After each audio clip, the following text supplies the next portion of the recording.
Ladies and gentlemen, welcome to the Go Watch Something Awesome Movie Pod. I'm your host, Joshua Armenteros, and this is a show where we're going to talk movies, we're going to play games, and we're going to figure out what's actually worth watching. Today, I'm once again joined by my man, Nate, also known as Entertainment Overtime online. What's up, Nate? How you doing? All's been well. Can't complain. How about yourself? Fantastic. Fantastic. Today, we are going to get into Supergirl. Yeah, Supergirl. Let's have some We're going fun to with get this into one. it. Yeah, I know. we're going to get into it. So first I want to start off with, what was your overall score on a 1 to 10? Where did you leave the theater at? So for me, I left the theater. I left at a 6. I left at a 6 out of 10 on mine. That's pretty much where I left. Mine was a 6.2. All right. So what was your biggest surprise of the movie? What was something that you went in and you were like, when you left, obviously you didn't expect that. Let's see.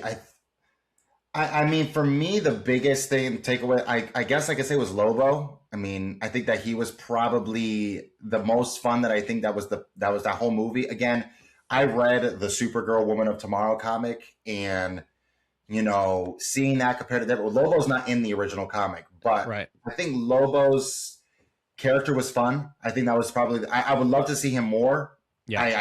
I don't know. Again, we'll go into that in the negatives per Yeah. se. But like, Yeah. I don't know how. I like Lobo. Thought it was a lot of fun. I think Jason Momoa was born. I mean, he literally has the role made for him. But I don't know if that was Momoa. That was like, I'm not seeing. I'm like, it's Lobo, but like, it's just Jason Momoa, or if that was just the writing itself doing that to him. The biggest surprise to me was the world building. Most of the movie was like in a different galaxy. The aliens were so cool. Mm-hmm. There was a scene where they were in a bus. Every single creature in there was like so detailed, so cool. They all had their own thing. There was that big ass dude that was smoking the hookah.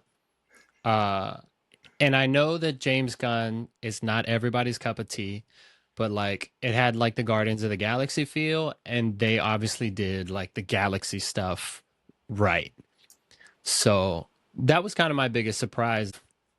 Yeah, no, it was definitely good to see, and I kind of compared it to that. It was like a hosh posh of like DC meets Star Wars and Guardians to me. Yep. And like, I'll give it credit on that part too. Like, there was a lot of different alien creatures that I was like, what the heck? Me and my wife were looking at it, like, what the heck is this design? Like, this is different. And like, I won't lie, like the costume design on that in those scenes, like especially the bus sequence. What was your biggest disappointment? I think, I mean, could I say the whole? You can't say the whole thing. No, you Can I can't say the whole thing because No, you honestly, can't. that was it for me. Like the movie itself entirely was just like I would say mid. Like that was my biggest thing. I was like, it's mid to me. Like I thought we were gonna get more out of it, and I think that was the expectation coming out of Superman. And when James Gunn was talking up Supergirl, right, and talking up saying that this is going to be the woman of tomorrow, that we're going to set her up with the same kind of role and stakes as what Superman was, kind of like setting a precedent for what we were going to get. And then we got this. So my biggest disappointment was the heartfelt moments. I didn't feel them. I'm the type of person that when I get into a movie, I lock in and I want to feel everything, no matter how bad. If the movie's a 1 or if it's a 10, if I'm supposed to feel something, I really want to feel it, because that's how I leave a movie and think like this movie was great or this movie sucked. And obviously the initial moment with Crypto when he got hit with the poison, you kind of have an oh no moment. Um but like I think there's 4 or 5 moments after that. There's a moment between Supergirl and Ruthie Yeah. where they're in the cave and she's like under the kryptonite sun, and they're having a moment, and there's a few other ones, and they never moved me. And Ruthie's parents died. That happened so fast, and I thought the kid was such an idiot. Like, in a moment like that, like obviously he didn't know. Pops out, axe to the back, dead parent, scene over, now rocks. And I didn't get a split second to feel it. You didn't, I don't know. So yeah, to me that was it. I feel like the whole movie was supposed to be like this everyone's learning lessons. It's a really big and powerful kind of like feeling moments, and I didn't get any of it. No, you're not wrong. I mean, the comic itself is an exploration of Kara's character dealing with trauma and like itself of like everything that she's lost. Like clearly she's a tragic character. While again, you see it in the movie where Superman is the ideal man of hope and truth and justice. He sees the good in everything. She says it like I just see the real. Like I'm Yeah. not so naive to everything. And I won't lie too. Like there were some sequences that I wasn't particularly like entertained by, wasn't moved by it the same way. Like the part where she just flies up into the sky straight up and then she just screams. I'm like, cool, Yeah, nice. Like, exactly. like this is just filler to me. Like I'm not, and I don't know if that again was just how like the movie was moving at such a breakneck speed too to try to get you to each sequence, and it didn't allow you to sit in those moments of everything that was going on with the reflection. And so when you're seeing Supergirl fly up into the sky just to let out a scream, you're like, not feeling that. Like I'm not seeing anything that's kind of moving me. Yeah. The same thing with like the under the kryptonite sun, the green sun itself, like that whole sequence. Like, oh, I don't want to be, I do want to be like, I didn't mean what I said. I was like, dude, you just said that like about maybe what 2 hours ago, maybe in movie time. Like Yeah. you're already kind of like doing that. Like there was no breathing room to allow it to sit Hmm. in there. Um, I just think that those moments itself was just kind of, again, I think it was a failure on the writing part of it because I just think that they, I don't know where they were trying to take this movie itself. Like I Yeah. get it, they were trying to tell the Woman of Tomorrow, but you were trying to write in this storyline of revenge and trauma, but with the most uninspired plot line, one of the worst, I think, like not memorable villains I've ever seen in a movie. All right. All right. Let's not get ahead of ourselves here. Okay, all right. No, listen, I got things to say about Krem. That was that. Emotion. Okay, emotionally, the movie wasn't there. That No, was my biggest disappointment. yeah. All right. Now, after sitting on the movie for a few days, are you higher or lower? Is there anything that's changed that maybe you feel a little better about that you didn't at the time? Or Over time, I think the movie's gonna get worse for me. Like I was thinking about, I was like, I went the next day, and I was telling people at my job, I was like, don't go watch it. Just save your money, watch something else. yeah, I don't think that even for me, I like to look at things like glass half full for these things, but like for what it's worth, like this one, I'm starting to feel lower and lower on it because I don't remember it. Like I don't remember. I remember yeah, some tidbits of it, like some cool moments, but overall, I'm just not going to remember that movie. yeah, yeah. I had it at a 6.2, and it's probably after a few days. It's probably a 5.7, 5.8 to me now. When I left, I started thinking about what it actually means. Like what actually happened that had any significance. Like you just said, you don't have to watch this movie. It feels like a standalone movie that just touched nothing else. She was going to celebrate her birthday for a few days and come home anyways. So it just kind of seems like she just had an adventure in between and she came home with a different mindset. Yeah, I don't know. no, you're not wrong. Like it just didn't. It doesn't move the needle. It doesn't. I mean, we'll probably get into it later on, but like for me, it just feels like in regards to the DCU itself, I don't know if this is like you need to watch this movie. Go watch Yeah. it because it's going to help you push the story of the DCU further. Like it's gonna. It's not like what again. Sorry to bring it up. I'm going to do it. You could see. It's not like Marvel where like every movie felt like it was pushing at least the narrative further. It wasn't Right. making. It wasn't building towards something. What did you think of Supergirl herself, the character, not the actress? Obviously, not the movie. Try to, separate the storyline and the plot and all of that stuff, but like Supergirl. I like Supergirl. I do think that her character there's something to tell there. That was something that I would say probably going back to what we were saying surprising. I did enjoy the Argo sequence, seeing Krypton being destroyed and then it being separated from the planet and the bubble where she was living on. That whole dynamic and building out her character and like showing her this is her ideals, like what her motivations are. I like that. I think that it let me understand her character more. Now, given throughout this whole movie, it didn't do. I liked her, but it didn't do a very good job. And I can see why people are saying why she wasn't a very likable character in the movie. But I appreciate her for what we got behind her backstory. And overall, I do like the character that we're going to be hopefully seeing later on in the DCU. So I do like what we got with her, but it was that one sequence with Argo, and then the fighting and everything else that goes on with it. I do like what we're seeing from her so far. Yeah. It was I thought she was cool. I thought she was damaged. She'd obviously have been through a lot, and you get that at the beginning, and then they explain that more later for people who don't know Supergirl's story.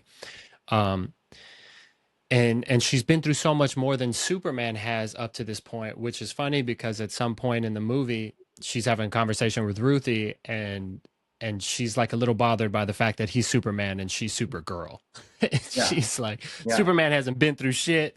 I've been through all of this stuff, and somehow I'm Supergirl and he's Superman. Me. I think that Millie Alcott was just fine. I think she's good. I think she played the best role that she got with it. Given again, I have my issues with the writing. So again, I'm not gonna discredit her for that. Yeah. But she does a good job with the performance. I thought she was fine. I thought she was a lot of fun. I thought she got into the character well. Her riffs between her and David Cornsweet were great in within itself. So, and I'm excited to see her again, future on and future state when it comes to seeing her later on in the DCU.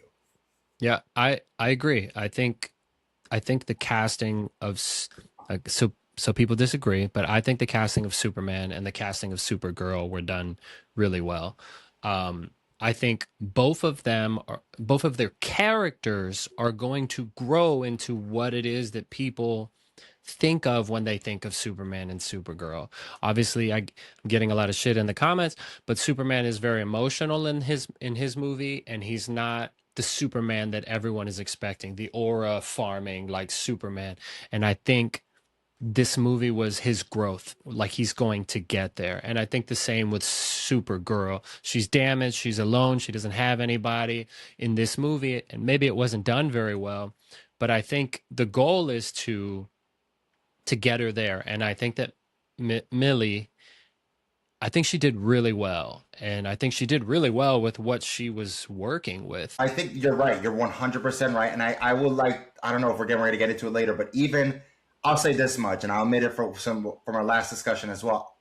I thought that David Cornsweet, her little side appearances, and given I think this is taking place after Superman, Yes. I think that when I saw him there, I was like, I'm seeing it now. I'm starting to get more of the Superman esque. I'm starting to Yeah. see more like he looked more like Superman to me in this one. It's funny, like he looked like Superman, but not to like I was still waiting for that like moment when looking at him in the last movie, but Yeah. seeing him in the little side sequences that we got with him here, it made me more appreciate. And I was like, all right, he's getting to me. He's getting more and more to the Superman I'm looking for. That's the thing about it. And I know we're not talking about Superman, but um he's immature in his role as a superhero. Nobody knows how to be a superhero. He's protecting the world, you know? You know? Not like a city, not a state, like it's the planet. And um I think you grow into that. And I think James Gunn's goal was like, hey, we'll show that he's a little dumb, that he's a little corny, and like, but he's gonna grow into like the guy who's, comes out, stands like this, and then everybody and you saw that at the end of the movie. He had that one scene where he came floating up and the lady looked at him and they're just like the Yeah. ambiance was behind it. It was so cool, dude. One of the coolest moments. Um, but I think the same for her. I think the point is growth. I Mm-hmm. just wish the movie was better. 1,000,000%. Yeah. 1,000,000%. And you know what? I don't think we talked about it. They rushed a lot of the emotional scenes. I think there was a lot of like producing, editing, music choice errors that like you put a different song here, you leave a little length on this scene. You maybe take some comedy from here, a little more like I just think that they pieced it together wrong also. No, 1,000,000%. Yeah. All right. I want to briefly touch on Ruthie. I have a bit of an issue with Ruthie, and I think it's going to be different than what anybody thinks my issue would be. Um, but what did you think of her character, and what about the actress playing her? I thought again. I'm gonna keep saying the word, but honestly, I think that Ruthie was just fine, borderline sometimes annoying. Um, and given her, that's kind of like what you're gonna see again with the difference between the comics. But again, like her character itself, I thought her motivations again, given I know anyone in that state of mind is going to want to go get revenge. Like anyone Right. in that state of mind is going to want to go after the person that just murked their entire family right in front of them. Correct. But I feel like her being so like rushing and trying to push and trying to demand, and trying to do all. I'm like, all right, you're like what 12 overall. I just find her character just fine. So I thought she was fine. Firstly, I hate kids in movies, period.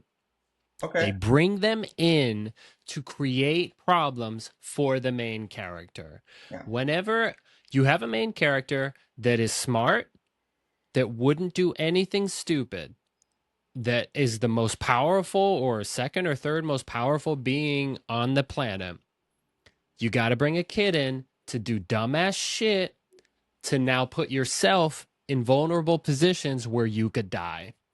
And that's all Ruthie was doing. Mm-hmm. Ruthie, stay here. I'm going to handle this. 2 seconds later, Ruthie's getting caught by a fucking dude, and now Supergirl has to come and try to save her, and then she gets caught, kryptonite bullets. Like it was just nonstop. Every time she was like, Ruthie, please let me handle this. She just fucking went and did whatever she wanted. Yeah. Also, I kind of felt like Ruthie was the main character of this movie. Fair. Like I think that that's not wrong. I think basically because the whole movie's dependent right Supergirl, on her. all about Ruthie.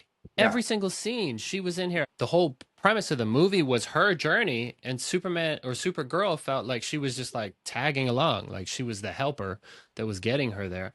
100%. You're not wrong. Where you're nerfing basically Supergirl's character because she has to put herself in stupid situations because she has to go back and save this character. But again, that's the whole entire trope of what this movie did was just basically this really, really simple plot line of kid wants to get revenge, kid and super powered individual go on an adventure together, kid does stupid stuff, super character has to go save him by the end, and that's the whole movie. You wanted to get into it earlier. Let's talk about Krem. What did you think of my man, Krem? No, don't even ask me. That's ass, bro. That's straight garbage. I don't even know. I don't even know what they were doing with that one. If I really, really like that made me borderline go back and be like, huh. And MCU fan, Thor the Dark World, hate that movie. I was like, maybe the villain Malekith from Thor the Dark World wasn't that bad. Because this one was point blank. Like, I'm like, where's the threat? I was like, I'm not seeing no threat from this dude whatsoever. Like you said, it one of the strongest individuals in the galaxy. Someone I did when I did my Supergirl trailer reaction when I said that I think when I said about Krem, they were like, "Oh yeah, Krem is this strong character. He's gonna be just fine." I was like, when I saw the movie, I thought back to that comment. I was like, "No, I don't think that was right at all. He was borderline just useless." Like Yeah. I was like, "There's no intimidate." I was not intimidated at all by this villain at all. The acting, I liked the guy who played him. I liked the way that he played him. I love a guy, I don't know why. I love a guy that'll walk into a scene, pick up food, and start eating it. Brad Pitt does this in every one of his movies, and I fucking love it. He's constantly hiding food, they say, behind the scenes, and then they say action, and he pulls it out of his back pocket and starts eating while he's acting. So he kept doing that in the scenes, and to me, that was cool. Like his character was cool, but the main villain in a Supergirl movie, he is not. No, no. I feel like they made him the main villain in the superhero film, gave him a gang of people so that Lobo and Supergirl had like cannon fodder. They had enough people that they can just beat up 10, 15, 20 people and make the action scenes look really cool. But Krem himself, I don't know, fell flat. Honestly look back at it and I'm like, I feel more threatened by Lex Luthor from Superman than I did from Krem.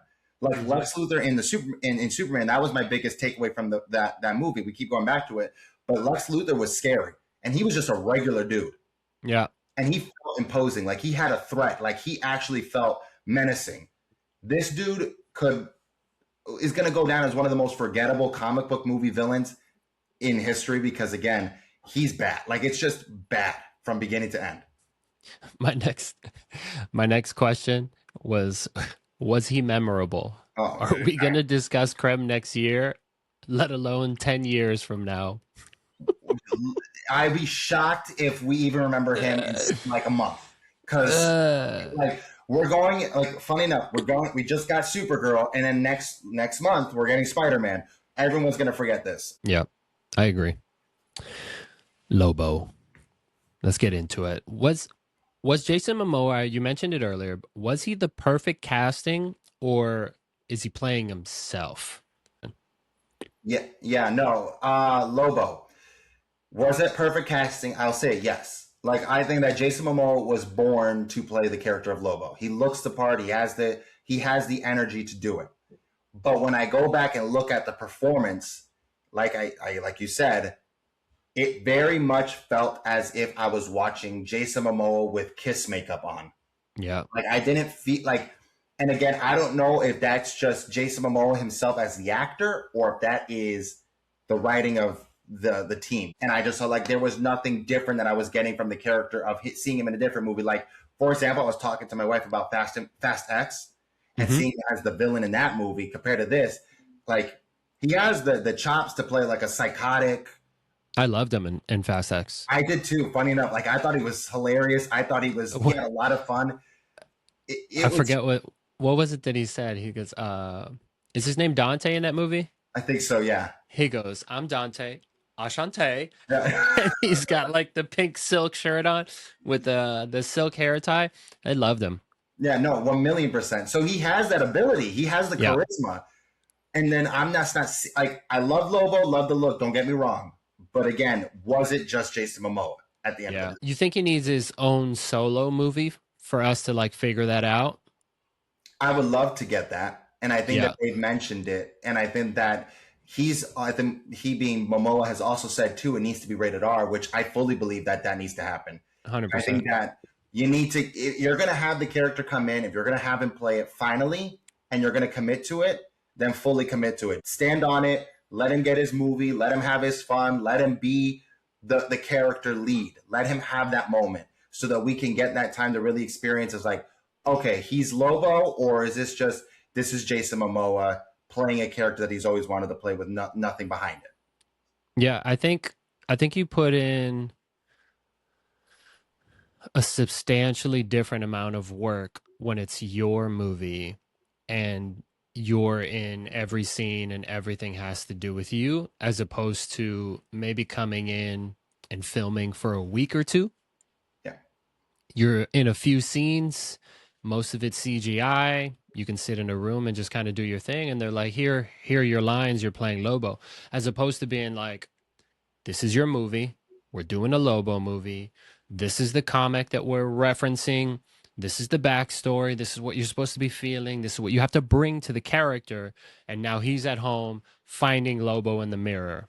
You know, I Yeah. think if we get a solo movie, I think you'll go back and watch Supergirl and probably go, oh, those are two different people. I completely agree. I completely agree with that because again, it's going to take that time to breathe with the character to get the understanding behind it. Like I just don't the little bit that we got and given, he's not in the comic. He's not in the comic that they were referencing for the movie. Right. So you're writing a completely side story. Like he didn't need to be in this movie. They just put him into the movie for just saying the sake of we got Jason Momoa's Lobo. Here you go. Exactly. Yeah. So that was what they were given. Now the times he was on screen was a lot of fun. Yes, like I thought it was his action sequences, the motorcycle he was riding was badass. Like Yeah. I'm not gonna take it away. It was badass to see. Hmm. but I want more. That way I don't come back to saying this like what we're saying now. Is it just Jason Momoa with makeup on, or is this Lobo? Let's talk about what I think was the best part about this movie. I thought the action was pretty cool. I thought the fight at the bar when she had all the guns pointed at her and she was like, keep playing. She beat everybody's ass. She went outside and stole the knife back. The the glitchy scene in the bus when she was doing the fight scene and they kept like glitching from I thought that was pretty awesome. The town when she got poisoned and she was drinking the milk and she went out and she had to fight everybody in the street and Lobo came in and stuff. I thought that was one thing that they did in this movie that Superman did maybe twice. I think Mr. Terrific's fight scene with the needle drop. I just learned that reference. And then at the end, when he's fighting himself, his clone, Mm-hmm. those were like the two fights. You got like two really good fights that you remember from that movie. And maybe you won't remember the fight scenes from this movie because they're not like iconic or anything. But I thought they were good. I I liked the action. I don't get me wrong, I did. I thought there were some sequences. Again, this is just from my point of view of looking at the movie itself and seeing like the filming style and the technique. There was something that was taking me out of it. The action Yeah. sequences were fun. I did like the space fight. I thought that was fun. I thought the scene where she's in space itself, flying through the debris, thought that was really cool. Yeah. I thought again the poisoning sequence and the Lobo fight sequence in the planet with the whatever, thought that was good too. I my problem that again took me out of the movie were the stupid songs that they had playing in between it sometimes. Yeah. 'Cause I I didn't thought, know any of the songs in this movie. I'm going to be honest. yeah, there was the songs in it, and I don't know why. I get James Gunn has a flair and a style to it, and I know he didn't. Yeah. I know he's not. I think he was just a producer on it. But at the Yeah. end of the day, like you don't need 80s like music to play. Like just let the score happen. You Yeah. don't need these stupid little sequences with music that are like annoying songs. Like just let the music, the swelling and the emotion of the score itself that you're paying a score, to write, just let it play and have the sequence go through. Like just the element of those music sequences inside of the action took me out of it. But otherwise, the action itself was fun. I was fine with it. Yeah, I think she had a lot of those aura farming moments that people wanted from the Superman movie that they got from like Man of Steel. I mean, obviously much different because Man Mm-hmm. of Steel was like this cool, like, you know, rock that you just couldn't move.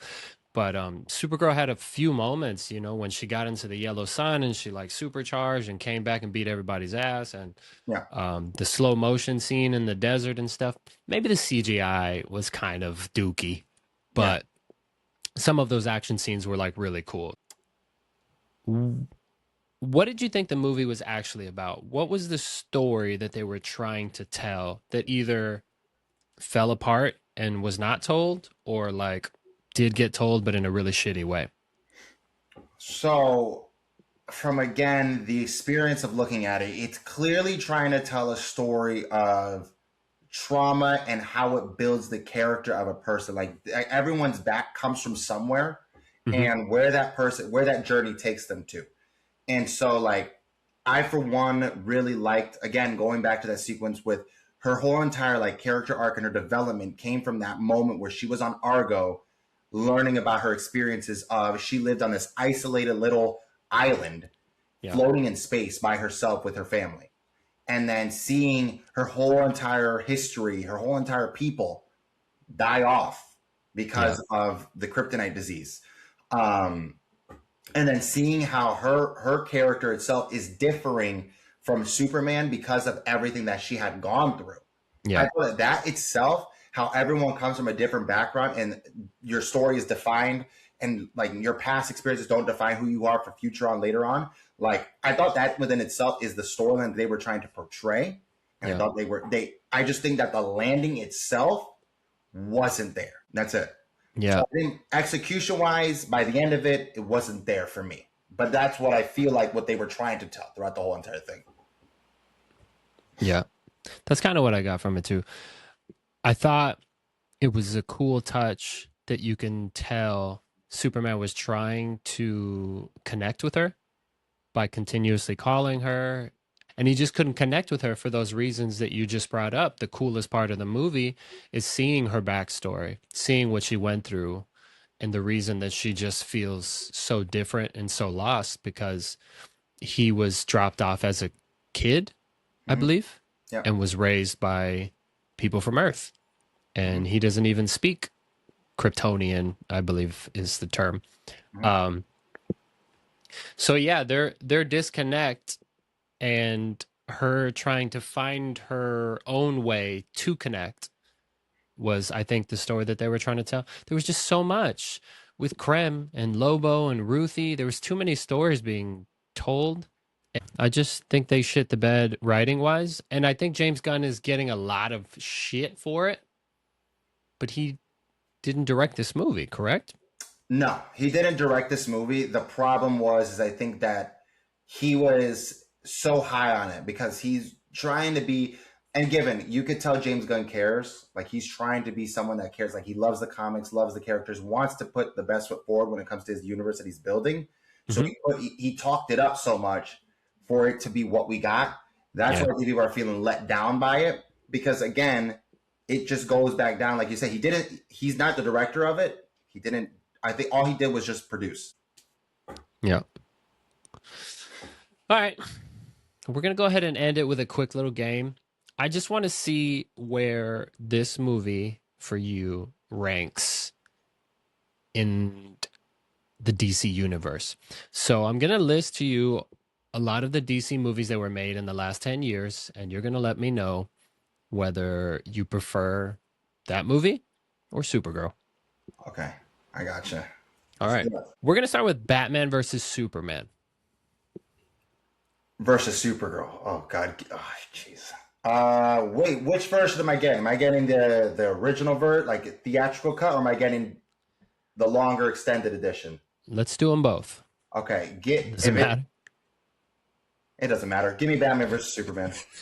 Yeah. That doesn't matter. I don't know why I asked that. I was wondering. Yeah. Give me Batman Okay. versus Superman. Sorry. Yeah, I didn't think I had to write the extended version. I thought you were going to go with Batman versus Superman.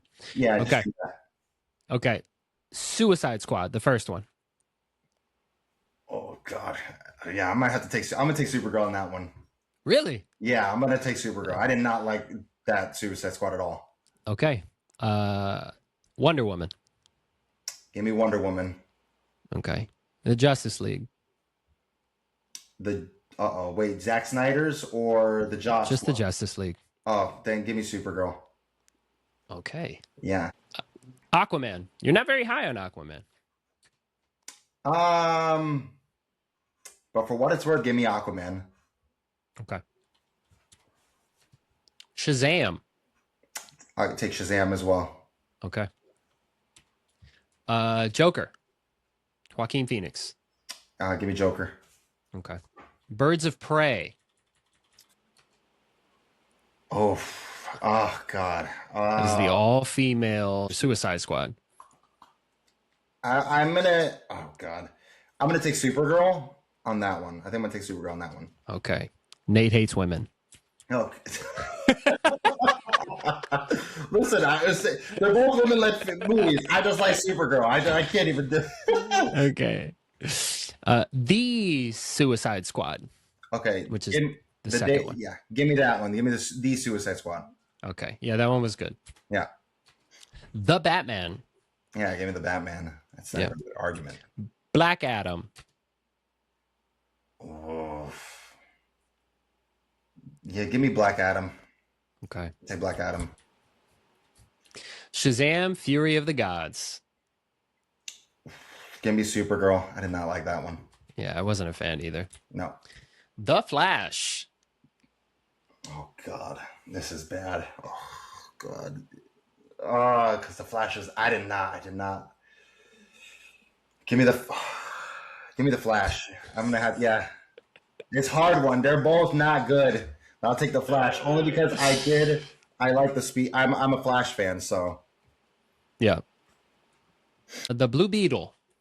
Give me Blue Beetle. Okay. I actually like that movie. Not everybody likes that movie. I do too. We have Superman. Give me Superman. Yeah, give me Superman. Superman. Yeah, Okay. So there is only one, two, three, four movies in the past 10 years of DC movies that you would um, take Supergirl over, and that is Suicide Squad, The Justice League, Birds of Prey, and Shazam: Fury of the Gods. Does that sound about right? that sounds right. Yeah, That's it's just crazy. it's hard. Like it's at the end of the day, like I just think that Supergirl, looking back on it, is it going to sit with me? And I'll preface this as this one. I don't think that's anything to do. I hate the argument that it has to do with like, oh, it's a female lead and it's whatever, quote unquote woke. Because at the end of the day, I love Wonder Woman. I thought I Wonder was Woman, about to say Wonder Woman was awesome. yeah, first Wonder Woman, fantastic. What Yeah. people care about itself is good storytelling, and Mm-hmm. Supergirl isn't good storytelling. All right, one last question. Do you have any hope left for James Gunn in the DC universe? I want there to be. Do I think that there is? Yes, I think that but it's going to be scary to look at it only because of the fact that if you're only hitting home with characters that are your big budgeted, again, Supergirl is, but you missed with this one big time. Yep. Like you hit lightning with the bottle with Superman, and you're delaying giving us the characters we want to see. At the end of the day, like you're delaying giving us where's Wonder Woman, where's Batman, where's Flash. I know we're getting the Lanterns show that we're getting later on this year, but I'm very low on that one after seeing the trailers on it. I'm not excited for it. So I'm hopeful because I want to see good competition between Marvel and DC because it only Yep. makes the competition better. It only elevates every movie to be better. So Yep. I hope, but we'll have to wait and see now. Yeah. I have a little more of a positive outlook because of the reasons that I've spoke about earlier. I think that these were character growth movies so that you get the characters that you expect later on. I don't want him to rush. I don't want him to force a Batman, a Flash, a Wonder Woman if he's Yeah. not ready for it. I thought it was weird that we got a Supergirl movie Yeah. before hearing about any of, like you said, the main characters. Um, I feel personally that Clayface, I think it's going to be awesome, but I feel like why are we getting a Clayface movie and a Green Lantern show? Yeah. I feel like we should be getting a Green Lantern movie with the history of the Green Lantern. They don't even have to be at Earth yet. Like, give us the backstory. We've never really been given that on the big screen. Give us that. Yeah. That's your world. That's James Gunn's world with Guardians of the Galaxy and Supergirl. Like you can see, he can create a universe, in most people's eyes better than he can create a world. So tell the Green Lantern story in a movie and give us a Clayface TV show. Um, but I do have a little more hope. I know you're lower on both of the movies that he's made so far, but Mm-hmm. I think that the idea of the characters that he has is better than how he's so far done the movies. Well, movie because I love Superman. Yeah. No, and I listen. I think that again, I don't want it to like people. I don't think that people need to write it off. And be like it's over. It's all like I'm seeing, and that's the problem. Like social media is like social media is gonna go on and say it's done. It's over. It's been dead. It's dead and gone. It's whatever. I'm like this is you had one movie. Mhm. Every franchise has their one movie now. Given it's your second movie in a universe that you're trying to build out, and it's going to be important to the future and your legacy going on and go forward. Now people are going to be a little bit more iffy on the product you're pushing out forward. But Right. from the set images that we've seen so far with Man of Tomorrow, and from the fact that we're going to get Brainiac, one of the dopest characters in the DC universe, Yep. getting that in there, seeing Lex Luthor in the classic, green armor, Hmm. and seeing that dynamic going into, I think it's Man of Tomorrow. I think that's what it's called.